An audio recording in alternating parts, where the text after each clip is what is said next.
Hulikam sa Quezon City ang pagtangay sa isang nakaparadang motorsiklo.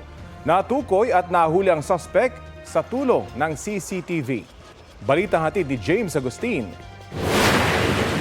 Nakaparadang motorsiklong yan sa labas ng isang kainan sa Barangay Ramon Magsaysay, Quezon City nang lapitan ito ng isang lalaki. Itinulak na lalaki ang motorsiklo na hindi pa lang niya pagmamayari. Ang pagnanakaw na diskubre kalaunan. Dumulog ang may-ari sa pulisya. Napansin kasi ng tauhan niya na nawawala na yung motor. Pero before mawala yung motor, meron nang umaaligid-aligid na kahinahinalang tao dun sa establishment nila.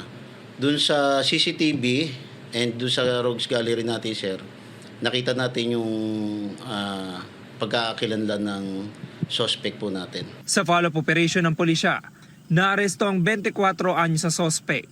Tila naging mailap na raw ang suspect na nagpalipat-lipat ng lugar. Pinunta natin doon sa address kung ano yung nakalagay doon sa suspect natin. Wala siya doon. So, ang information, nasa Caloocan yung suspect natin. Then, nasa Caloocan, ang next na information man natin nakuha, is lalapag siya ng isang restaurant dito within the Congressional Corner, EDSA. Nabawi ang ninakaw niyang motorsiklo na iniwan sa bahagi ng Barangay San Bartolome sa Novaliches, kung saan siya gumawa umano ng isa pang krimen. Doon din natin nalaman na may ninakaw din siyang helmet at nahuli rin siya, hinold siya ng gwardiya, tinakasan niya yung gwardiya. Nakakulong na ang suspect sa Project 6 Police Station. Aminado siya sa nagawang krimen. Wala naman akong balak ibenta yun. Ano gagawin mo dapat? Gagamitin ko lang para mabilis ako makapunta. Pero kinuha mo. Opo. Sa record ng pulisya, dati nang nakulong ang suspect dahil sa pagsusugal at magkahiwalay ng insidente ng pagnanakaw sa Quezon City at Makati City. Ngayon, maharap naman siya sa reklamong paglabag sa new anti-carnapping law. James Agustin, nagbabalita para sa GMA Integrated News.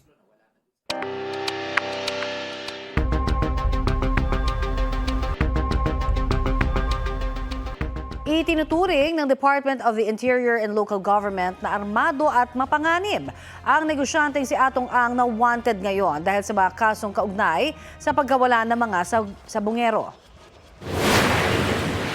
We consider him armed and dangerous. Sabi ng abogado niya, irresponsible daw ang pagkasabi ko noon. Paano ang trato mo sa minutos ng pagpapatay ng isang labas isang daang tao? Di ba armed and dangerous yung ganun? Kaya kami, lahat ng eventuality pinaghahandaan namin na kung lalaban siya, hindi namin papalagpasin.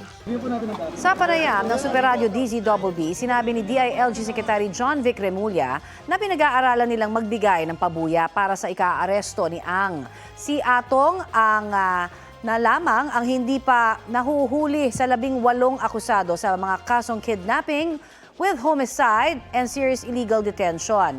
Utos ng Malacanang sa pulisya at iba pang law enforcement agencies, bilisan ang pagtatrabaho para matunton na si Ang. Nauna nang sinabi ni PNP Acting Chief Jose Melencio Nartates, gagawin nila ang lahat para mahuli ang negosyante. Ang Department of Justice naman hiniling ng whole departure order laban kay Charlie Atong Ang. Pinuntahan ng mga otoridad ang address ni Atong Ang sa Pasig at kanyang umunong farm sa Lipa, Batangas para isilbi ang arrest warrant mula sa Santa Cruz, Laguna RTC pero hindi siya nakita roon.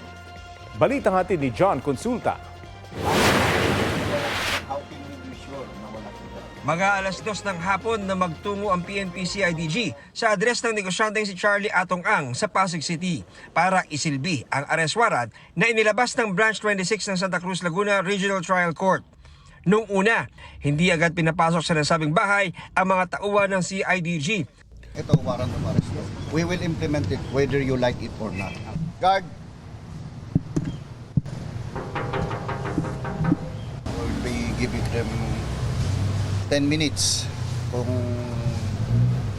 Kung ayaw nila tayong pagbuksan, i-implement natin yung warrant of arrest. Pati sila aarestuin namin. Maya-maya, naglatag na ng hagdan ang mga polis. Palapasin mo na ulit. Ilang sandali pa, dumating ang isang nagpakilalang abogado ni Ang. Attorney Acosta. Ma'am? Yes po. Ma'am? Yes po. Colonel Giagi from CID. Hold on. Can I just come in first before you go in? Please? Thank you. I hope we have an orderly conduct here, okay? Pagkalipas ng ilang minuto, Nagpakilala naman kami, maliwanag yung pakay namin. Dito yung registered address niya. Pinakita namin yung warrant of arrest. So, andito lang yung abogado nila. I'm giving them 10 minutes, sir. With or without their consent, papasukin ko. Dadalhin ko pati yung lawyer nila. Pati lahat ng tao na nasa loob for obstruction of justice. Sir, last 5 minutes po, ma'am. kalaunan, pumayag din ang abogado ni Ang na papasukin ang mga pulis. Meron naman tayong body-worn camera, meron pa tayong alternative recording devices. I will assure you, nothing will happen. All right, may I get a list of all who will be coming inside, please? And may we ask for the IDs also, please? Ma'am, pinapatagal lang natin ng ano, ma'am. Hindi naman, I just want to Pag-i-implement make sure na everything is in order. Halos isang oras din sa loob ang 4 na pulis at isang taga-barangay, pero bigo silang matuntun si Ang. Gayunman, tinanggap ng abogado ni Ang warrant of arrest. Sa to say, wala po tayong nakita dito. Hinalughog po natin lahat ng pwede niyang pagtaguan, no? Mula sa basement up to the highest floor. Even yung rooftop is inakyat namin. So wala tayong nakita as to presence ni Charlie Atong Ang. Pinuntahan naman ng NBI ang umano'y farm ni Ang sa Lipa, Batangas. So meron kaming warrant of arrest dito ng issue ng Branch 26 ng Santa Cruz, Laguna para sa kay Charlie Chu Hai Ang alias Atong Ang. Una nilang pinasok ang isang malaking bahay sa may gate ng compound. Inisa-isa ang mga kwarto pero hindi nakita si Ang. Hindi rin siya nakita sa isang malaking gusali sa compound. Mahigit 30 hektarya ang lawak ng property ni Ang. At sa pag-iikot ng mga ahente sa loob, nakita ang mga alagang panabong na manok, 2 helipad at malawak na open ground. Pero walang nakitang Atong Ang doon. Hindi bababa sa 4 na warrant of arrest ang inilabas ng Branch 26 ng Santa Cruz, Laguna Regional Trial Court laban kay Atong Ang. Para yan sa isang kaso ng kidnapping with homicide at 3 kaso ng kidnapping and serious illegal detention. Kaugnay na pagkawala ng 19 na sabongerong hindi na nakita matapos magsabong sa arena na pagmamay-ari ni Ang sa Santa Cruz, Laguna. Nakasaad sa mga warrant of arrest na walang bail ang mga kasong ito. Ipinaaresto na rin ang 17 iba pang kapwa-akusado ni Ang. 9 na pulis na dati nang nasa restrictive custody ng PNP ang itinurn over sa CIDG. Naaresto naman na ang 8 sibilyang co-accused na mga security personnel at empleyado sa sabungan ni Ang. Si Ang na lang ang hinahanap ng mga otoridad. Ayon sa DOJ, walang record ng Bureau of Immigration na lumabas ng bansa si Ang. Hihilingin daw nila sa korte ang paglalabas ng whole departure order laban kay Ang. Nauna lang naglabas ng ILBO o Immigration Lookout Bulletin Order ang DOJ para mamonitor ang posibleng paglabas nito sa bansa. Tuloy naman ang malawakang manhunt operation ng pulisya. I ask Mr. Atong Ang to peacefully surrender na lang. We have several ongoing ngayon ng manhunt. There are several properties niya po in Metro Manila as well as in Region 4A na ongoing yung ng tauhan namin. Gagawin lahat ng kapulisan para hanapin at iserve itong warrant of arrest laban kay Charlie Atong Ang. Iginiit naman ng kampo ni Atong Ang na inosente ang negosyante at tinawag na premature o hilaw ang desisyon ng Santa Cruz RTC na ipaaresto siya. Sa isang pahayag, sinabi ng abogado ni Ang na nagbase umano ang korte sa di kompleto at one-sided na impormasyong ibinigay ng DOJ nang dian nila tinitingnan ang counter affidavits at ebidensya ng mga respondent. Labag-an nila ito sa konstitusyon at karapatan ni Ang. Gagawin daw nila ang lahat ng legal na hakbang para harangin ang arrest warrant. Ikinalulungkot nila na hinayaan ng DOJ na manipulahin sila ng whistleblower na si Julie Dondon Patidongan. Wala pa nilang pisikal na ebidensyang ipinipresenta at nagbase lang umano sa pahayag ni Patidongan. Sa mga kasong isinampa sa Santa Cruz, Laguna RTC, nakasaad na ang mga akusadong pribadong individual at mga police officers ay nagsabwatan para dukutin, ikulong at patayin ang mga biktima. Sa resolusyon ng prosecution panel kaugnay sa missing sabongeros, sinabing naipakita sa sworn affidavit ng mga kapatid na Patidongan na sa pagitan ng April 2021 hanggang January 2022, dinugot ang mga sabongero sa Santa Cruz, Laguna, Lipa City, Batangas, Manila Arena at San Pablo City sa Laguna. Ayon sa resolusyon ng DOJ, inakusahan ang mga nawawala na nandadaya sa sabong. May ilang eyewitness accounts daw na pagkatapan umano sa mga katawan ng mga sabongero sa Taal Lake. Sinasabing nasa 34 ang nawawalang sabongero mula 2021 hanggang 2022. May iba pang kaso na nakasampa sa Branch 29 ng San Pablo City, Laguna RTC at sa Lipa City, Batangas RTC. John Consulta, nagbabalita para sa GMA Integrated News. Unay ng patuloy na paghahanap kina Charlie Atong Ang at Zaldico. Kausapin natin si DILG Secretary John Vic Rimulya. Magandang tanghali at welcome po sa Balitang Hali. Magandang tanghali po, magandang tanghali sa lahat. Opo, gaano po kayo kakumpiyansa na nasa Pilipinas pa itong si Charlie Atong at hindi makakadaan sa mga sinasabing backdoor channel? Well, ayon sa abogado niya, ay anong araw ba ngayon? Nung Martes ng hapon ay magkasama pa sila. So, wala pa kami nakikita movement sa mga roro, wala kami nakikita movement sa mga yate. So, sa ngayon, ang matibay ang paniniwala namin na nandito pa siya sa Pilipinas. Sabi niyo po kanina sa interview sa DZBB, armed and dangerous itong si Atong Ang. Paano po yun ito nasabi at may pagkakaiba ba sa gagawin natin pag-aresto kung ganon yung magiging trato ng mga pulis? Siyempre, si Mr. Ang ay kilalang umiikot yan na 20 ang bodyguard na armado. Meron siyang ngayon na accusations na nagpasisandaan ng pinapatay niya sa mga missing sabongero. Siyempre, kukonsider mo lahat yan. Ang precautions ng police, we have to consider him armed and dangerous kung gano'n na record niya.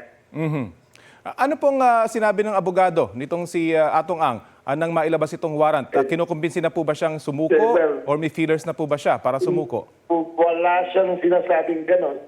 Pero ang sinabi niya, ako daw ay irresponsible for saying that he is armed and dangerous. Para sa akin, tama lang naman na gano'n ang trato sa kanya. Hindi rin po siya nakita sa property niya kahapon sa Mandaluyong. Ito pong mga property niya, bantay sarado po ng mga otoridad? Lahat yan, iisa-isahin namin na mahanap siya. Pero kung kilala ko si Mr. Ang sa pagkatao niya, may taguan na napili na yan in advance.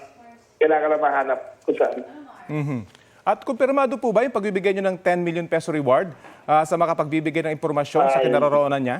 Yes, mamaya ko pa alam siya, pero yes, magbibigay kami ng 10 million peso reward.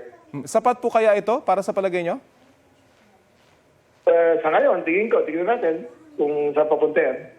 At saan po manggagaling yung pondo? Sa mga intelligence funds namin. Doon naman namin ginagamit yan para sa mga reward. Doon sa mga circle po niya, sa mga kakilala niya, meron ho bang tumatawag o nagvo-volunteer na kung saan siya posibleng makita? Wala pa sa ngayon. Wala pa.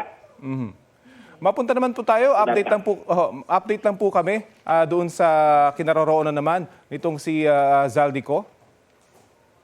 Well, latest information ay nasa Portugal siya. Nasa isang gated community sa loob ng Portugal. May nakikipagtulungan ho ba ng mga otoridad mula sa Portugal? Although alam natin, wala tayong extradition treaty mula sa kanila. Pero meron ho ba tayong cooperation from them? Meron tayong intelligence assets on the ground, nando doon. Kino-confirm lang. Pero I think with all certainty, nando doon talaga siya sa Lisbon. Okay. Marami po kayong hinahanap eh. Na-monitor ba tayo kung nasaan po ngayon si dating DPWH Secretary Manuel Bonoan? Nasa Amerika siya. Pero nagparating siya salita na ready to come home, ready to go to Manila anytime pag tatawag. Okay. Muli po, balikan ko lang po yung reward money. 10 million pesos. Tama ho ba yung amount? Apa. Posible po kayo madagdagan ito? Kung may magdadagdag pa, kakausapin ko mamaya yung ibang mga otoridad para malaman kung may madadagdag pa tayo. Okay, abangan po namin yan. Maraming salamat po sa oras na ibinahagi nyo sa Balitang Hali. Sige po. Si DILG Secretary John Vic Rimulya. Ito ang GMA Regional TV News. Balikan po natin ang mainit na balita ng GMA Regional TV mula sa Luzon. Meron hong magkapatid na pinatay dyan sa Dolores Abra. Chris, ano na ang latest sa investigasyon? Connie, patuloy na inaalam ng pulisya ang motibo sa krimen at kung sino ang nasa likod nito. Sa paunang investigasyon ng mga otoridad, pauwi na galing sa Lamay ang dalawang lalaking edad 29 at 25 sakay ng kanilang motorsiklo. Parehong sa muka ang tama ng magkapatid. 7 na basyon ng hindi pa tukoy na kalibre ng baril ang na-recover sa crime scene sa Barangay Isit. Sinusubukan pang makuna ng pahayag ang kanilang mga kaanak. May natagpuan namang hinihinalang rocket debris sa dagat ng Pamplona, Cagayan. Ayon sa upload ng video, hapon itong Lunes nang makita ng kanyang kapatid ang naturang debris sa dagat. Kita rin ang mga letrang CHN na nakasulat dito. Sa assessment ng mga otoridad, walang na-detect na radiation content ang naturang debris. Agad na dinalayan sa Coast Guard Station sa Apari para sa investigasyon. December 31, nang maglabas ng babala ang Philippine Space Agency kaugnay sa rocket launch ng China at na posibleng bumagsak ang ilang bahagi nito sa dagat ng Ilocos Norte at Cagayan.